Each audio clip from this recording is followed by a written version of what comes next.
Quickly, quickly now. Gather round the fire lest the shadows get you. We last left off with our group having to flee the last bastion of humanity, Flamespire. Out into the darkness they were forced, with no light, no ember to protect them. Fearing the consequences of traveling further into the darkness unguarded, they sought shelter at a cabin. There they witnessed a hollow demonstrate strange consciousness, something not seen anywhere before. They dispatched with the hollow and sought respite. However, Brother Ulrich was visited in his dreams by none other than Lucian's daughter, Chloe. Ulrich was shown a vision of Eleum and a bright light emanating from the fallen hero Grigori's deceased body. And so in the morning they packed their things and headed on their way to the site of their biggest failure.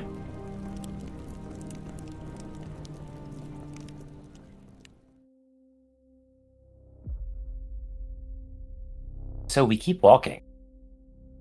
Eleum is about another day's travel away from where you are now. So, in another 8 to 10 hours, you should be there. Of course, to get there, you have to travel through the Darkwood. And this time you have to do it without the light. Torgog, in an effort to keep his attention off of it and his mind active, is going to peel off a little bit and grab Brother Ulrich and say, you mentioned twice that the girl in your dreams, that she had a particularly colorful ribbon. You recall it, right? What I recall, yes. It was red? Bright red. Crimson. I'm sure there are many, many red ribbons to be found in and around the land, but a year ago, I left such a ribbon, a hair tie, in this very cabin that we just left, as a sign of respect. And I considered it something of a trade for the canvas that Randall now carries. I can't help but wonder if... No, it couldn't be the same ribbon, could it? I mean, she is alive, I believe, and might have been here at some point. I don't think it's completely outside the realm of possibility. Or unlikely it may be. Do you think it would be inappropriate to do an experiment? And I'm going to pull a small hand-stitched doll out of my bag. And I'm going to say it once belonged to Mistress Helen, the innkeeper, known for taking traveling bards and rebels alike. And she traded it to me one day.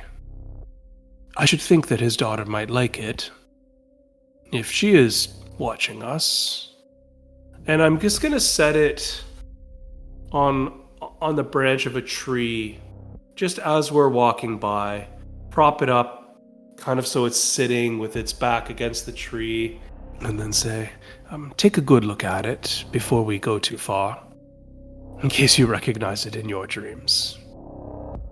And Ulrich will study it, like he will look for any imperfection in the stitch work, like the exact hue of the color. Like, he's frustrated with himself that, like, he was struggling to figure out the correct hue of red that the ribbon was. So he's, like, analyzing this small doll until he feels like he has a firm grasp on what it looks like. I will commit it to memory. Well, we should keep up with the others. And Torgog's going to start accelerating his speed a little bit, catch back up with the group. And eventually we come upon the dark wood's edge. The miasma is thick here, like black fog, and the woods themselves do not look very welcoming. Not really a great way to get through this and it'd be fun. So are you all ready to keep going? And Bip will back into the woods, hoping Randall will will take charge, because Bip has no clue what's going on in the wilderness. Yeah, Randall can lead. He would know. I feel like he would know the way back to Eleum pretty decently. He'd have a good recollection. Bip, have you an incantation you can perform, perhaps to jog Randall's memory? Sure. He casts mending on his brain. Guidance, you weirdo. Didn't we just have this whole conversation? So insulting. He casts mending on his leg and it just changes Todd's whole character. He's healed. He's healed. Oh wait, sorry. Yeah, he'll cast wish on his leg. I mean, Cast shatter on his femur. he'll cast guidance on Randall. Try to help him. And for the non-dark visioned, is someone carrying a torch, or do we have light cast? If so, on who? Yeah, good idea. I'll draw my longsword and I'll cast light on the blade, and it's gonna be a white light. And I'll look at Brother Ulrich and be like, "We don't need a lot of style for the light. Just simple white will suffice in this scenario." And the whole time he's just slowly raising his lantern with the fuchsia light coming off of it. Light is 2020. 2020, yes. Yeah, I think Ulrich would, honestly, in this scenario, probably be in the back with his source of light. Protect the rear. I'm up front and center, baby. All right. We're heading north generally here, Mike, or are we heading east or west generally? North generally. Yes. Okay. So Randall's leading, but Torgog will be up pretty close, both getting away from the light in the back and also supporting his friend as he walks through the woods. We head north and I run east. A bit nor'easter. No, pure east. I said east. Wait, I thought you said west. I thought you said west.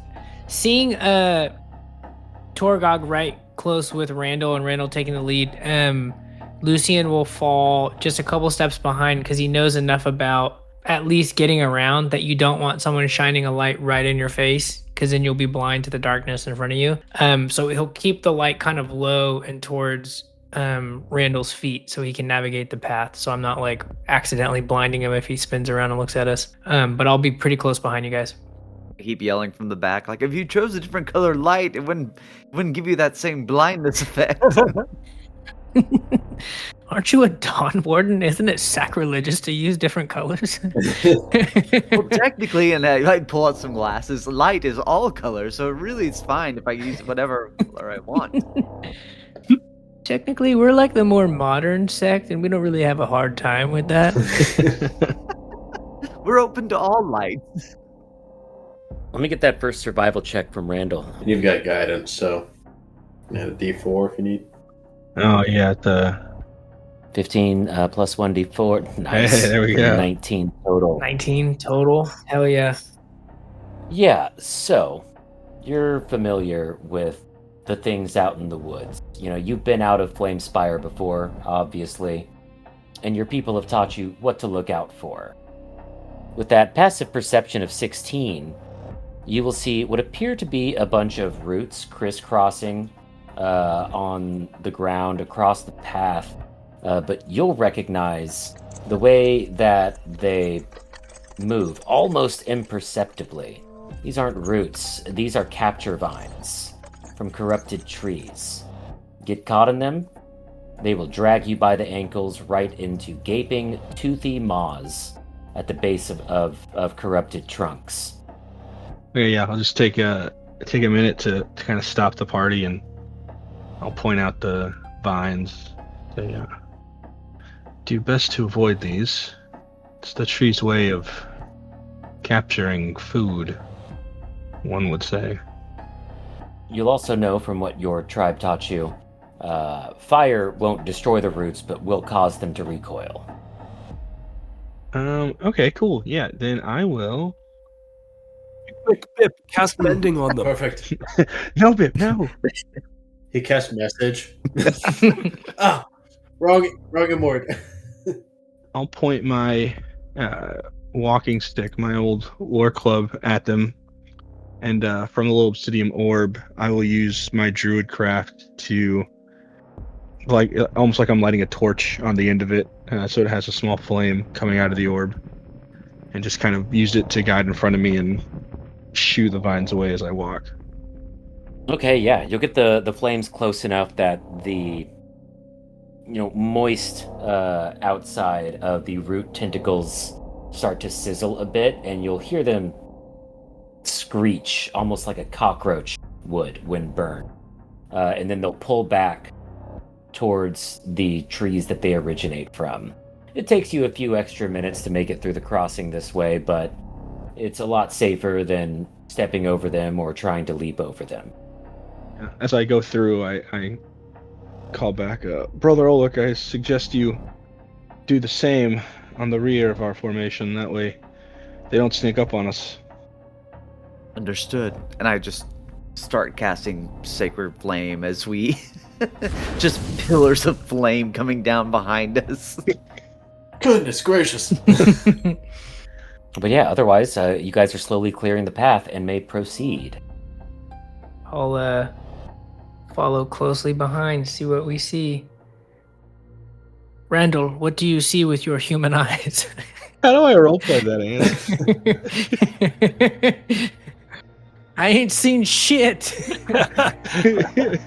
Not a goddamn thing. I'm tired of walking, Lucian. Shit. Anyone have an extra bag? No, no one has an extra bag. That's too damn bad. Mike, above table, as we're walking through, actually not above table, but just a general question for these woods. As we're walking through, are they like silent, like no animal life at all? Oh, good question. Pretty much. You'll hear like the snapping of twigs occasionally, which, in a normal world, you would attribute to some kind of fauna moving through the flora. But as you've just seen, the flora also moves. So, like, who's to say, honestly? Okay, that makes sense. Could be anything. It could even be a horse. Could be. Maybe he's doing it riding a ball, and his name is James Baxter. Randall, do you still feel confident looking at the trail? Should we head eastward or westward? What would you suggest? Randall will say he'll lick his finger and hold it in the air. West is the proper direction here. Lucian will turn to Bip. There's no breeze. How did he? You see Bip has a straw and he's blowing on Randall. How did you people make it out alive and my whole village died?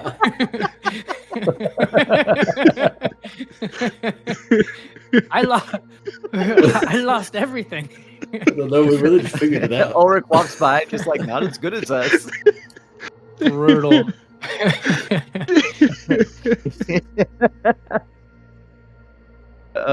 Randall says west, and Ulrich starts heading east.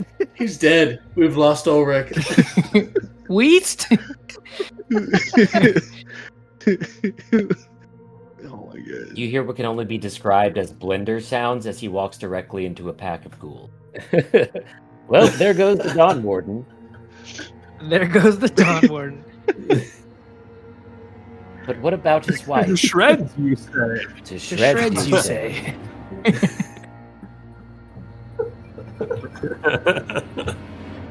Let me get perception checks. I got this, boys. 9.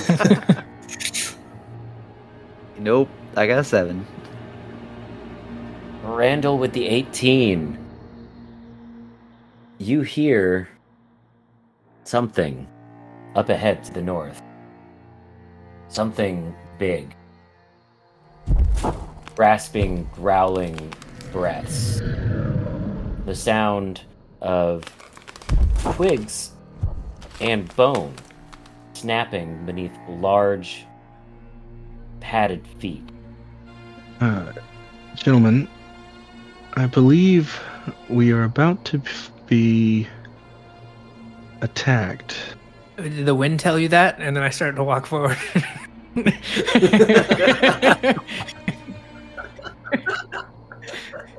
He'll stick out his war club walking cane in front of you and be like, "No, it would be the sound of that." And he'll just point in the direction the sound's coming from. Ulrich is stepping on a bag of Lay's potato chips. Bip says, "This one's not me, guys. I swear." This one's not me. And you see it walk into the light. A massive, corrupted bear. Oh, Oh, sweet. Think of the bear from Annihilation. Like, the entire front half of its face is all just skull, and if you look very closely, you can see, like, a human skull fused into it, and its eye looking at you out of the left socket through a human skull eye socket.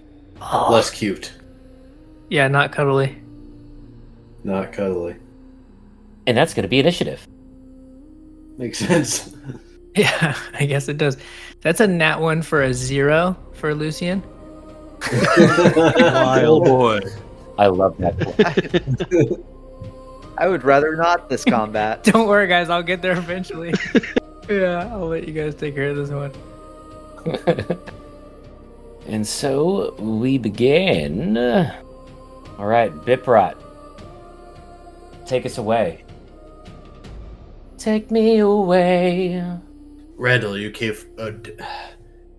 We don't like him, right? It's okay to kill him. You can kill him, Biproot. Yeah. Okay, just wanted to make sure. Didn't know if he was one of your friends. Just do something. For the love of God. People jump out from behind all the tall people. He'll dive out and say, "Frick you!" and cast Scorching Ray. Frick you. Frick you. Those are the verbal components of Scorching Ray, right? They are. Can we just remember we're on the internet? Like, let's watch our language, please. Yeah, let's rein it in, guys. Fuck, you're right. All right, Captain America. All right, 13 hits for 9 damage. 12 to hit for the next one. Hell yeah. Nice. And that'll definitely hit. So, roll the 9 damage, and then 5 damage, and then roll 1 more damage. Ooh, little 11 damage. Nice. 11. That's not going to do any good. So, Bip will back up a little bit. And that'll be the end of his turn. All right. Torgog. Torgog had let himself fall a little bit behind everyone.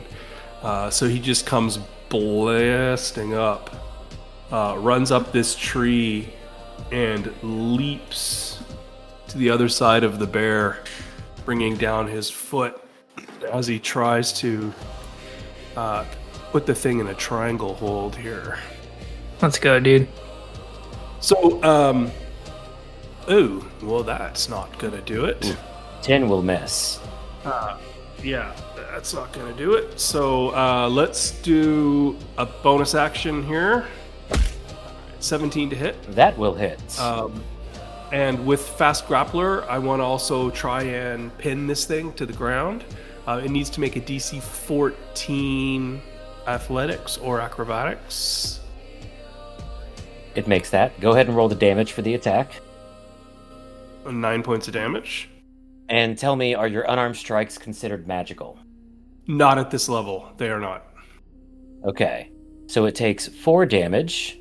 Okay. And you take 6 damage from the bony, spiky protrusions concealed within its thick fur.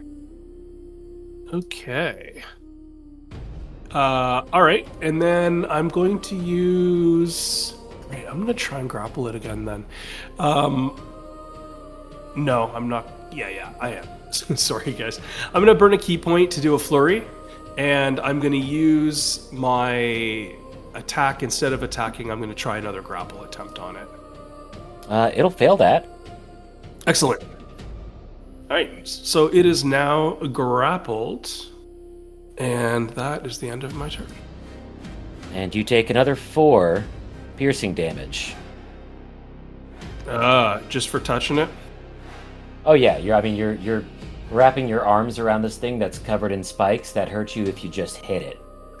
I feel like if I grabbed a porcupine, it wouldn't hurt me as bad as if I kicked a porcupine. As long as I'm not punching it. Brother Ulrich, your turn. Ulrich is gonna see instantly this thing is like attacking Orgog, and so he's going to lift his lantern, just shout Nibre, and like his lantern will flash, and he's gonna try to cast blindness and deafness on him. So I'm gonna try to blind this creature. So it needs to make a Constitution saving throw. 14? Yeah, beats it, yeah. Yep. Meets it, beats it. Yeah. Ugh. Bummer. Yeah, I don't think I can do anything to make that fail. So yeah, I think he's gonna like try to blind this creature, and it just doesn't seem affected by the light that Ulrich tried to cast on it, and is a little nervous. But he's gonna stay where he is. The bear's turn. Otorgog, you ever heard of a grapple Ouroboros? Can't say that I have. Good for you. 14 does not meet my armor class. Yeah, that misses. Good for you. That's its turn. I'm going to use my portent roll to make it a 19, so he hits. I don't know when to use these guys, I'll be honest. Just sitting on He's them. got 6 more attacks, and he's gonna action surge. Alright, Randall. Alright. Seeing this thing come down, we're going to throw a guiding bolt at it. I got a 20. Yeah, 20 definitely hits. 15 damage. Nice. Let's go. And then 15, okay. yeah, that'll be his turn. Just guiding bolt on him, which should give the next attack advantage, I believe. Because he hit, yep. Yes. So yeah, that'll be his turn. Alright, Lucian. All right. Lucian comes lumbering up, less slow and more, you guys see this, like, very determined. He doesn't rush in, but he's intent on hurting this bear. So I have advantage on the first one, so I'm going to draw my sword and try to hit this big bear. 21 to hit. 21 hits. That's for 10 damage, but you know, it's a new day. Let's go ahead and burn that one free smite a day. Non-magical for that damage though, correct? Yeah, that's non-magical, correct? Yeah. Alright, so 5 damage. Is this thing undead, Mike? Technically? Yes, an undead beast. It is, so I get an extra d8 on this guy. So Lucian raises his sword up into the air, and you see his eyes flash red briefly, and the blade starts to glow and almost burns white hot. And that's an extra 13 damage. And 2 things are going to happen. I hit it with my sword, so that has a sap property. So this guy gets disadvantage on his next attack, which I don't know if that matters if he's grappled. But I took Shield Master, so simultaneously, as you see Lucian cut into him, he just swings this left hook from hell with his shield, and I just try to drive the bear to the ground. And it needs to succeed on a DC 14 strength saving throw, which I don't know if grapple does anything to that, but so he's going to succeed. That's my action. My bonus action, actually, I'm going to move a little bit over to my buddy Torgog here, you'll see Lucian swing his sword and then sort of look to Torgog and say, be unrelenting. And then your hands are going to light up, and I'm going to cast Divine Favor on Torgog on his fist. Oh, now they're magic. And they also do an extra 1d4 of damage, radiant damage when you hit. Because our boy, he hits a lot. Beautiful. Sweet. And that's it. That's it for Lucian. Biprot, back to the beginning. Bib's gonna keep it simple. He's gonna find a few rocks on the ground and throw them up in the air. And as y'all have seen before, about 10 feet up, when they're well above Lucian's head, they're gonna kind of get this red little light and zip at the guy. He's gonna cast Magic Missile. 3 little pews, 4 for the first one, 2 for the second one, and 5 for the third one. So total of 11 damage. Force damage, I think. But and yeah, my bonus action isn't going to help much. So Bip will kind of run to the other side just so he has a better line of sight on the guy, and that's the end of his turn. All right, it's bloody. Torgog. So is this creature prone right now because of the shield bash? No, it is not. It succeeded. Okay, we're going to fix that. But first, I need to recover some hit points. All right, I'm feeling pretty good about being able to hit it here, but I'm still going to keep... well, let's see if I take damage with magic attacks. I'm going to start... I want to save my action, so this is going to be a bonus action attack. And because he's grappled by me, I actually get advantage on it.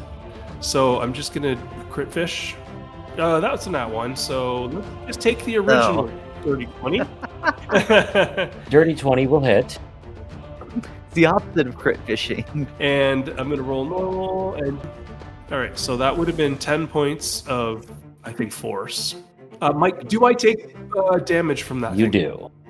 This is going to inform my next decision. All right, I'm going to use my Hill Giant's Tumble to prone it, since I damaged it.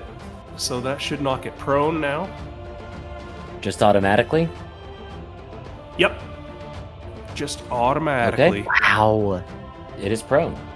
And then I'm going to use my action to recover some hit points with Uncanny Metabolism.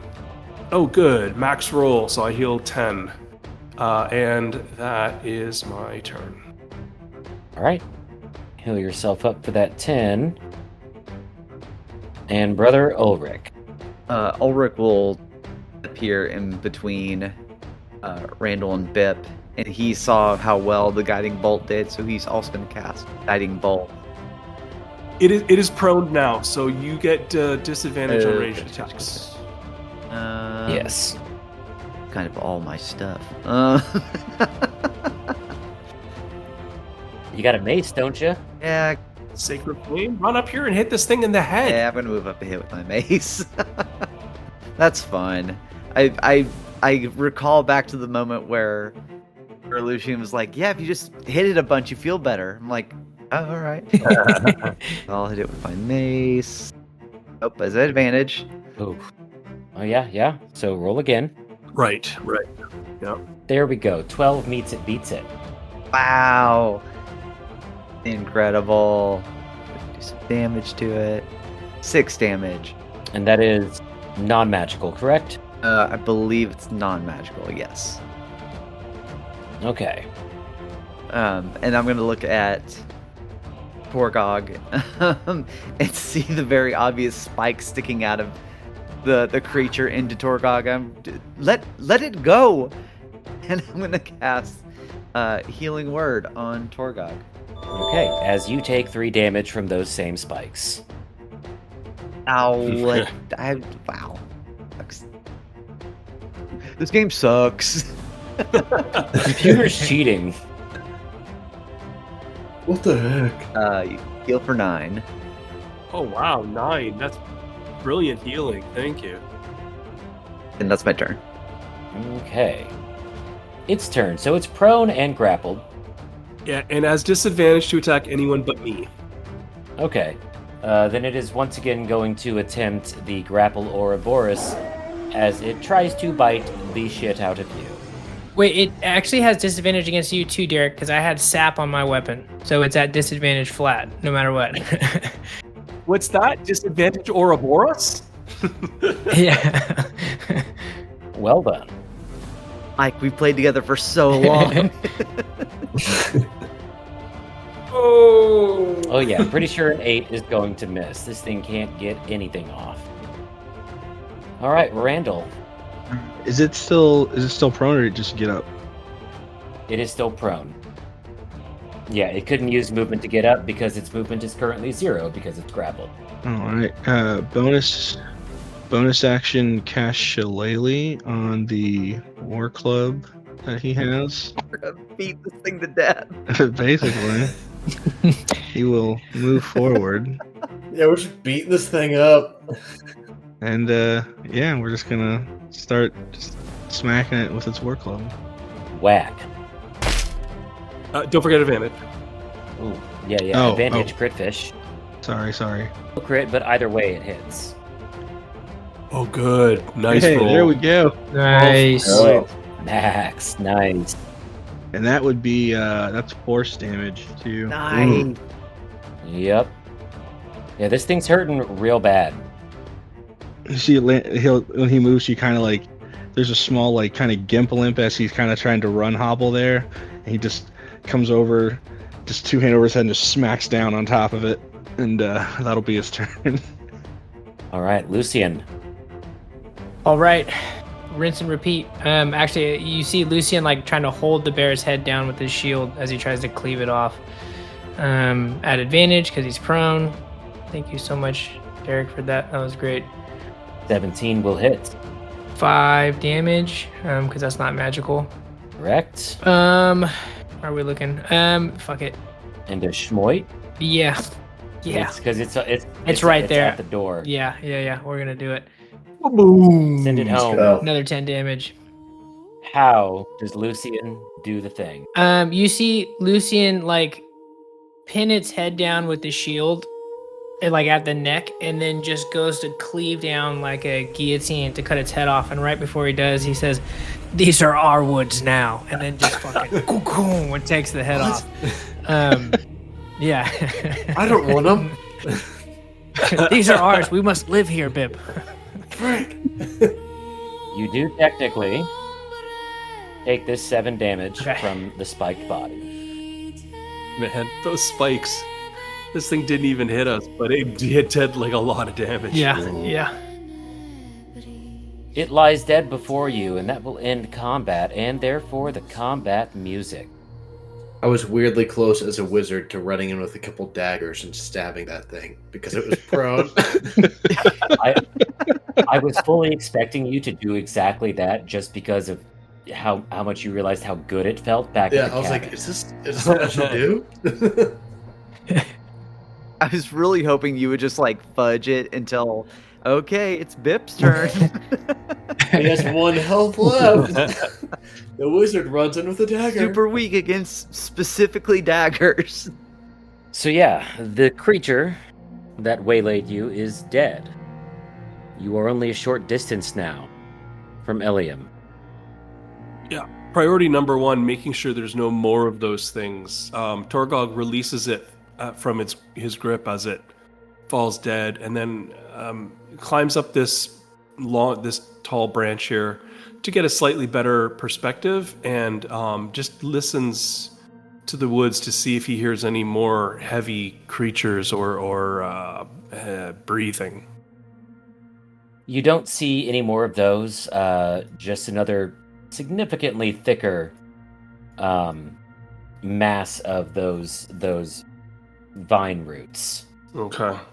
Comes down, says, well, thank you, all of you, for coming to my aid. That creature was more pointy than I was expecting. He was, wasn't he? We should probably keep moving, get out of these woods as soon as possible. But we should approach Eleum cautiously. There are still many things roaming the streets. I agree. So you guys move along slowly, burning the vines out of your path until you're out of the woods. And from there, you can see the outskirts of Eleum in the fog just as it was in your dream, Ulrich.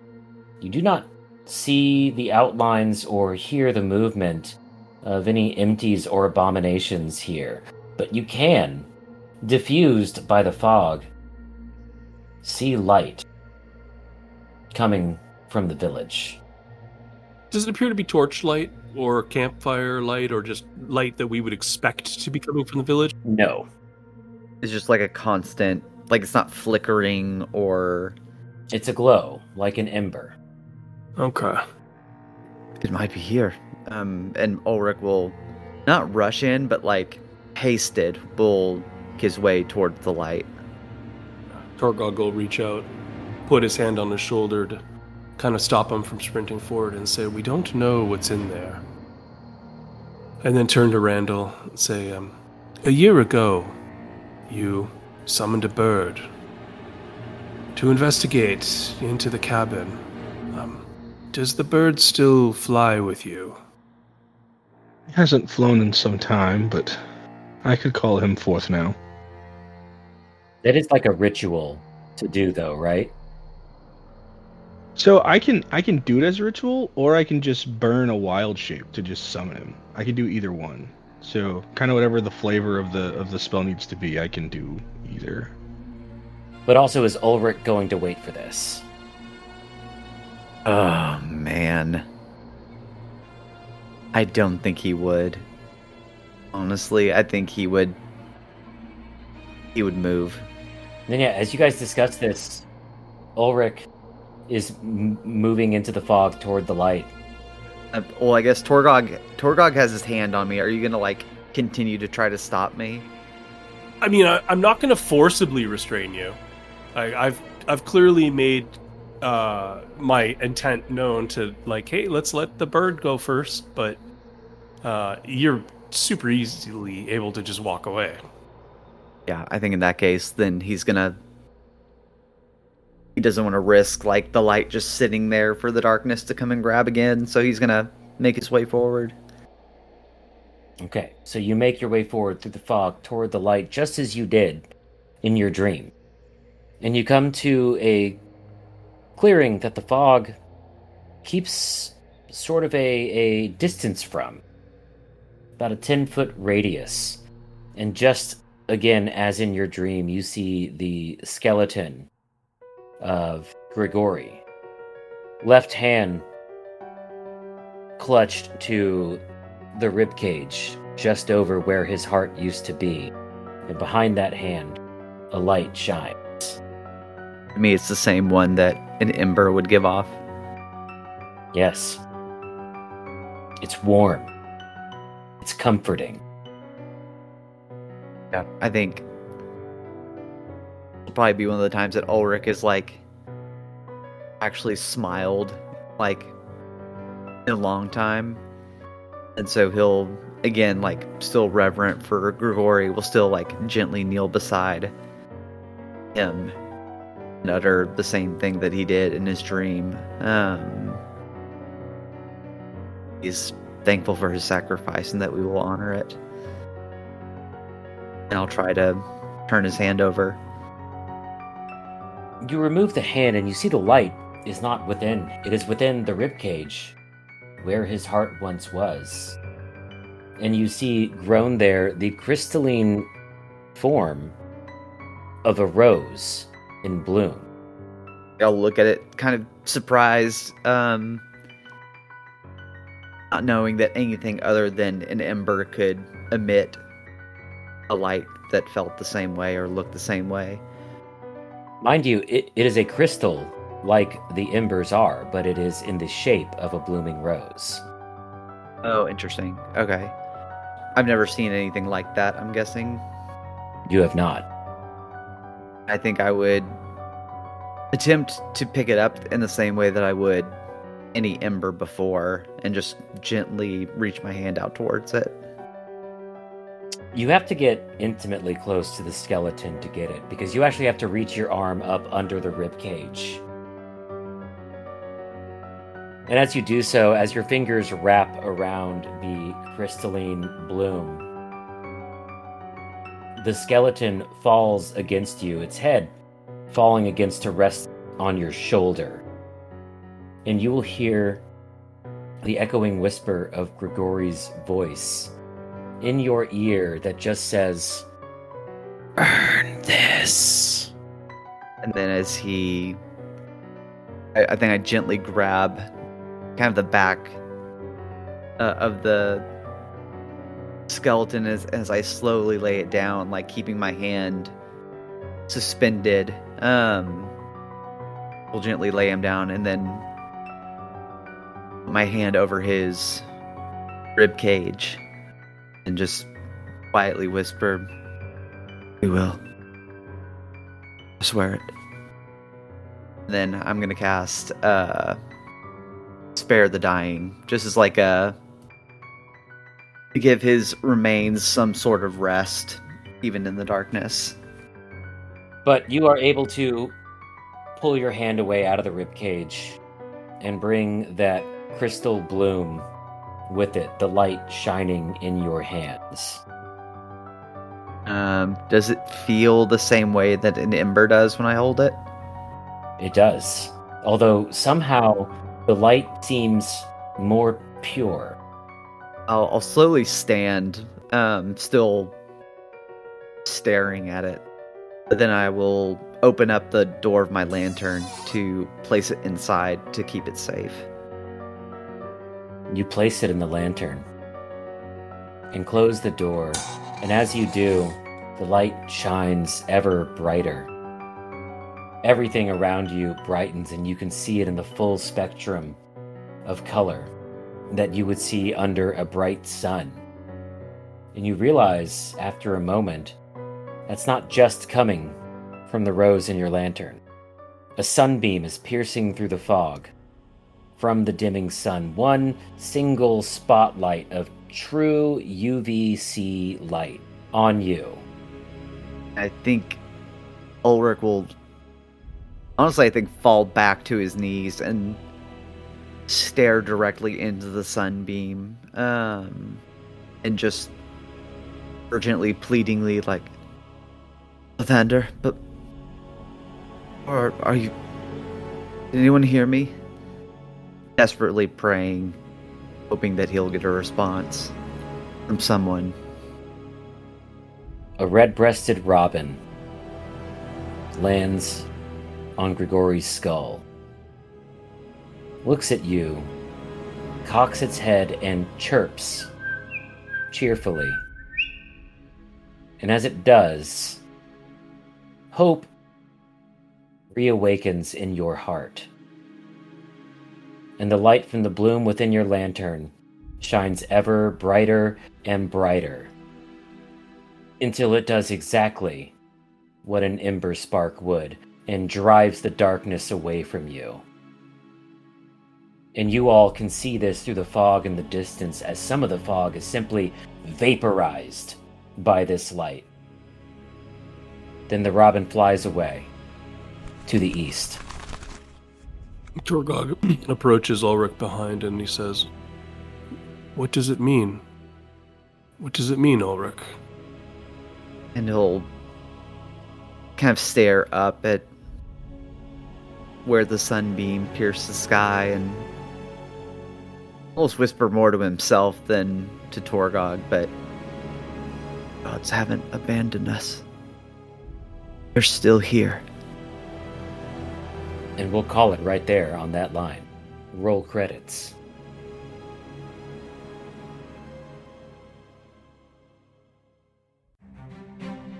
This was Dumpstat, a D&D podcast hosted by our DM Mike with players Derek, Jordan, Matt, Todd, and me, Jeff. Be sure to follow us on social media, and if you like the music and sound effects used, check out the episode description for all the info you need.